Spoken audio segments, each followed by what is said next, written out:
So Hollywood doesn't make movies anymore. They only make leftist propaganda.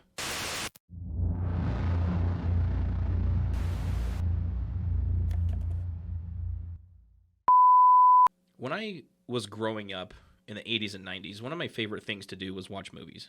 Mostly because, well, not mostly, but we were we grew up for all intents and purposes indigent, and watching movies was one of the only things that we could really afford to do as kids other than play the city league sports like, baseball, basketball, flag football, things like that. So watching movies is a childhood pastime of mine. I enjoy watching movies, but lately, over the past few years, we've been sort of bombarded with all of these leftist narratives that have been embedded into all of these Hollywood blockbusting movies, right? So over the weekend, against my better judgment, I decided to watch the new Candyman movie, Candyman 2021. Now, I don't know if any of you saw the original Candyman movie back in 1992. I think I was like 12 or 13 years old when it came out. I wasn't really old enough to care at that point about political narratives that were sort of subliminally hidden in movies, right? Now these days, I mean, just in the past year, Hollywood they don't hide it anymore. It's direct, it's in your face, it's being shoved down your throat. They used to just sort of slip them in there, right? Subliminally as subliminal messages, but not anymore. Now they're just throwing it right in your face. So the original 1992 Candyman, it was, like I said, it was. So I wasn't old enough to really care about the political undertone of the movie, right? But after having read up on it a little bit just recently, after I watched Candyman 2021, I thought I'd better look into it a little bit, because there was probably a lot that I missed when I was a teenager, not really caring. I was fascinated by the horror and the gore and the graphic content and the violence and all of that stuff. But as far as the message that these movies were supposed to send, I was sort of oblivious to it. Anyway, the 1992 Candyman, Tony Todd was the actor who played Candyman. He played the character Candyman. Now, Candyman is like this paranormal, sort of supernatural entity that in the original Candyman sort of tormented the black community in the ghetto, right? It was set in a neighborhood of Chicago called Cabrini Green, and Candyman was sort of this urban legend that when you stared into a mirror and said his name 5 times and turned on the lights, he would appear and kill you. But apparently, in the original movie, he only sort of haunted and tormented other black people. And his character was supposed to be sort of the embodiment of what was understood to be the blight of the black community, which is, and it still is that way today if you look at all those statistics and evidence, is that black people kill each other in significantly higher rates than any other race. And the original Candyman was sort of supposed to be symbolic of that, which is why Candyman in the 1992 movie only killed and tormented and haunted people in the black community. Now, fast forward like 30 some odd years to 2021, the new version of Candyman is much more woke and just as far left as you can possibly get. And it sort of plays into the narrative and the tone set by the 1619 Project, which is that white people are the real villains of life, right? And black people are sort of these latent heroes that are starting to emerge to make the world a better place. And there's lots of references and sort of jabs throughout the movie. Now, this is a spoiler alert, just so you know. I'm going to spoil the movie for you in many instances. So if you haven't seen the movie and you don't want it to be spoiled, fast forward through this part. But no, it's sad because the movie was very well done as far as the cinematography and the production value. It had the potential to be a very good movie. The only problem is you can't really get past the agenda and, again, the political propaganda that is just so glaring in the movie, right? So the Candyman villain isn't necessarily, they don't really portray him as a villain. They portray him as sort of the embodiment of revenge and justice that the black community is supposed to get after, hundreds of years of being oppressed and brutalized and victimized by the white community. And he only kills white people in the movie. The only people that die are white people, other than the main character, uh, who eventually ends up becoming the Candyman. Now, again, like I said, throughout the movie, it's mostly a black cast, right? Black actors and actresses playing in this movie, other than the white people who are the victims of Candyman. Uh, and there's references to I guess sort of this narrative, which is a fallacy, that uh, the only reason America is as prosperous as it is because of the ingenuity and creativity and perseverance of black people that white people just simply took credit for, right? That the world is, or that America is only as prosperous and thrives uh, industrially, economically, financially, and socially because of black people, and that white people are simply profiting off of that and are taking credit for it. Which, again, is a theme of the 1619 Project, which is just a bunch of bullshit. Now, that's not to say that there haven't been and that there aren't black people who contribute to the betterment of our country and to society. But the idea that white people played absolutely no part in making America the greatest country on earth, and that it was basically done off of the blood, sweat, and labor of African American slaves, is just simply false. There's no evidence to support that at all. So there's lots of references to that throughout the movie. One of the main themes of this that really turned me off, and I imagine will turn a lot of other viewers off, is that white police officers are the problem, right? They're the problem with America. They're the problem with society, and they're a plague on the black community.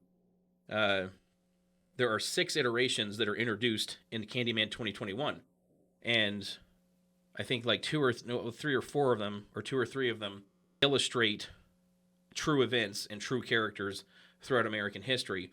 So Tony Todd's original character, who I believe the character's name is Daniel Raditail, something like that. He was the son of a former slave who eventually became wealthy due to an invention that he created to mass produce shoes after the Civil War, and then he sent his son to private schools, and he became very well educated and became a very prominent and proficient artist, and was then hired by a rich white person in Chicago in the late 1800s to paint a portrait of his daughter.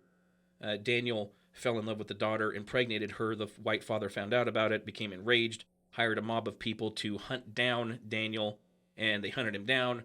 They found him, they cut off his hand, they shoved a hook in his hand, which is why you see the hook, which is what Candyman uses to kill people. They smeared him with honeycomb, and the bees stung him to death, and then they burned him on a pyre. So that was the original iteration of Candyman. And then there's the James Byrd iteration, who in 1998 was the black gentleman who moved into a white neighborhood and then was confronted by 3 white supremacists. They beat him up, tied him to the back of a pickup truck, and drug him 3 miles until he died. And then there's a few other iterations of Candyman that are sort of the result of white brutality against black people. Now, obviously, those things are bad, right? Those instances, those true stories where black people were murdered by white people, obviously those are horrible and terrible. But the idea of Candyman, especially the final iteration of Candyman, which you see in the last moments of the film, is him. So I'll describe the scene for you. Yahya Abdul-Mateen II, who plays Anthony McCoy, who is an artist suffering from writer's block, and in an attempt to cure his writer's block, he sort of starts investigating the legend of Candyman and becomes obsessed with it and finds himself connected to it, and without realizing it, he's slowly becoming Candyman. Now, his girlfriend, or his wife in the movie, played by Teyona Paris, she's sort of the skeptical, cynical girlfriend who doesn't buy into the whole urban legend. In the final scene of the movie, they end up back in Cabrini Green, right, the abandoned, derelict ghetto of Chicago. And there's another character in the movie who is attempting to sort of further Anthony McCoy's transference to Candyman. So he captures him, drugs him, cuts his hand off, jams a hook into the stump, puts on the sort of the notorious coat, right? That trench coat with the fur collar that Candyman is known to wear. He puts that on him. Then he calls the cops and says, hey, there's a guy down here. He's got a hook and he's killing people with it. So the white police officers, right, from the Chicago PD come rushing to the scene. And again, in the last scene, so he's sort of, Anthony McCoy, he's sort of dying because he just had his hand cut off and he's bleeding to death. And he collapses and his girlfriend is holding him. And the police show up and she's like, we're in here, come help. Now, you don't actually see the police officer's face, but you see his silhouette against the wall. He kicks the door in, says, get your hands up, and then immediately fires several rounds, killing Anthony McCoy, right? So, which is just ridiculous. But this is how they want police officers to be portrayed in this movie, as thugs who just show up, they shoot the black people, and then they ask questions later. So, they show up, they shoot him, he dies. Now, they put her in handcuffs, and they're kind of roughing her up a little bit. They drag her outside. They throw her in the police car. They're mean and, not very compassionate, and they're kind of browbeating her. And she's in the backseat of this patrol car, and one of the police officers gets in the front. He's sort of talking to her and looking at her in the rearview mirror, and he's like, it's really unfortunate what happened to your boy back there, but that officer was just doing what he had to do because he felt threatened. He saw the hook, and he thought he was attacking you. It's just sort of trying to paint the picture that these police officers are corrupt and they're trying to cover up an actual murder. So she tells the police officer, listen, I'll tell you anything you want me to tell you. I'll say anything you want me to say. Just let me look at myself in the mirror. So he agrees to let her look at herself in the mirror. He turns the rearview mirror towards her. She looks into it. She says the name Candyman 5 times. Anthony McCoy comes back to life. And he slaughters all of these white police officers, right? And there's sort of this monologue that you hear at the end of this, where he's talking about how, people will say you're innocent, but you're not innocent. Everybody knows you're not innocent, and it's my job to essentially extinguish you, right? So it's just, again. The propaganda that's embedded into all of these Hollywood movies is just, it's just so distracting. Movies aren't made for entertainment anymore. They're made to try and indoctrinate and brainwash people into believing that white people are the problem, that white people are evil, that they're inherently racist, and especially when it comes to white cops, there's corruption at every level, and the only way to fix that is to completely uproot the system, to tear everything down and start over from scratch.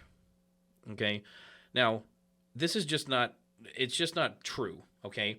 Now, if you look at this movie for what it is, obviously they're trying to politicize this and make you believe that white police officers are evil and corrupt and systemically racist. And every time they show up to a call, they're looking to shoot a black person. That's simply not true. There's no evidence to show that that's true. There's no evidence to support that assertion. There is, however, all of the evidence and statistics and facts to support the contrary, which the left chooses to simply just ignore in favor of promoting their narrative. White people are more likely to be shot by the police. A white suspect is more likely to be shot by a white police officer than a black person. If you look at the statistics, black people are the number one cause of death for black people when it comes to violent crimes. Okay, the black community, black men especially, shoot each other at rates exponentially higher than that of any other race. Okay, and again, if you are a white suspect, you are more likely to be shot by a white police officer than if you are a black suspect and you're dealing with a white police officer. And those statistics are readily available. You can look them up on the Department of Justice and the FBI websites. They're all there. But again, the left chooses to ignore those things so that they can push a narrative that will sort of excuse the cultural dysfunction of the black community, right? Which again, and this is not exclusive to the black community, but we have groups of people in this country who either are unwilling or are unable to adapt to the world and to society, and instead demand that the world and society adapt to them. And that just doesn't work. We live in an egalitarian society where it is believed that all people have equal rights and equal opportunities.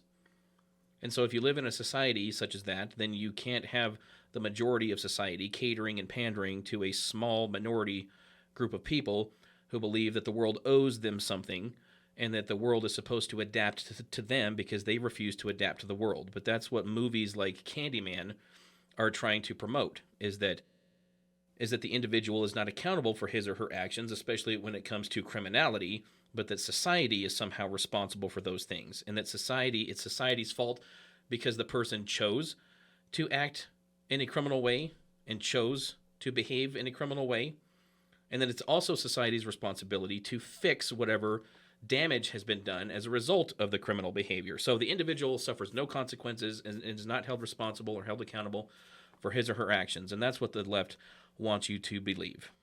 Now, just as a side note with this movie, because this happens in this movie, can we talk about the N-word for just a second? The N-word is obviously very offensive. However, black people don't seem to have a problem. I shouldn't say some black people don't seem to have a problem using it with each other, using it within the black community. And often their excuse for that is, well, I'm black, I can say it. You're white, you can't say it. Well, no, that's nonsense. Either it's offensive or it isn't. Either it's a racial slur or it isn't. Either everybody can use it or nobody can use it. How about this? How about nobody uses it? If it's that offensive, nobody should use it. And here's a couple reasons why. For one, when you start claiming or asserting that certain language is okay for certain people and not okay for others, that's just a form of segregation, and it's a form of discrimination. If I say it's okay for a white person to use certain language, but it's not okay for a black person to use the same language, that's discrimination, and it's racist. So how is this any different? How is the use of the N-word exclusive to the black community not discriminatory and not racist? It is. There's no two ways about it. And it only serves to further separate and segregate and divide us racially, and to sort of exacerbate racial tensions. How am I supposed to teach my children, or my daughter? How am I supposed to teach my 16-year-old daughter that the N-word is completely unacceptable when she hears black people using it towards each other all of the time, in movies and in music and even in real life?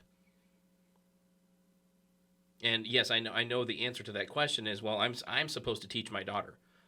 Exactly. I'm supposed to teach my daughter that it's not okay to use that word. However, we all know that there are always outside influences on our children. But what that shows my daughter is that for some people in the black community that who claim that racism, systemic racism and oppression and bigotry and prejudice and discrimination is alive and well in the United States at a systemic level is complete nonsense, when in fact this goes along directly with the violent crime statistics, and that black people kill each other at much higher rates than any other race kills each other. Black people also racially discriminate against one another at higher rates than any other race because of the use of the N-word. The rampant wanton use of the N-word in real life and in hip-hop music and in movies. So the idea that word is acceptable for black people to use, but it's not acceptable for white people to use, is complete nonsense. But they use that word a couple of times in this movie, and that's why I bring it up. If you really want to, if your goal is to completely extinguish racism and discrimination based on race, then why are you using the N-word in your movies that you make? It doesn't make a lot of sense to me. Anyway, that's just, if there's separate rules for separate groups of people, that simply segregates us further, and it promotes tribalism, and it promotes us versus them rather than unity and integration. And that's just another reason that this movie is horrible, is because of the use of the N-word.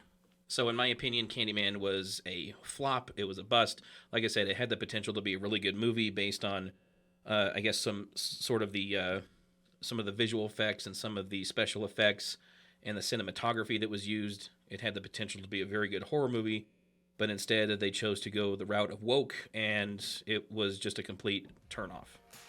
Guys, don't forget to get yourself a copy of my book, Never Off Duty. It's still available for pre-order at d'angelopublications.com. It's being released in just a couple of days, so go to the website, get your pre-ordered copy today. I will leave a link in the description section. Thank you guys all so much.